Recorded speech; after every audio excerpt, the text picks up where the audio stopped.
Basically what we did is we looked at how people were browsing the internet. We started to realize that just the act of browsing the internet, which is another way of just interacting with enormous amounts of data, was thoroughly inefficient.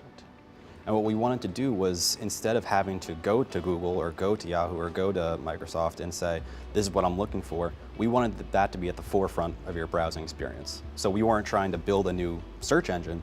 We would interface with those, but we wanted to make it done in a much more visual way.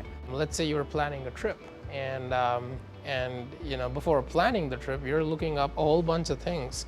Where do you go? Where do you eat? Things to do? Where do you stay?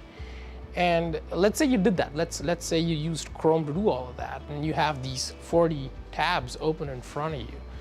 How do you share that with the people you're planning the trip with? Most folks would open up an email client and paste all these ugly links and share that with other folks.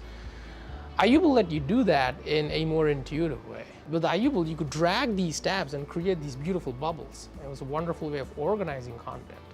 And if the folks that you're traveling with also used Ayuble, you could share this bubble with them. And if you're on a mobile phone, you'd see these bubbles, web pages really, as pages of a book. And it was a very intuitive way of discovering, organizing, and sharing web content. I mean, we built all the back-end services, we built the entire infrastructure that goes behind that. But ultimately, one of the more rewarding things was, besides just seeing the raw, here's your patent, here's what it can do, but actually seeing that transition to a business and a product and sales, because ultimately that's what you're aiming to do.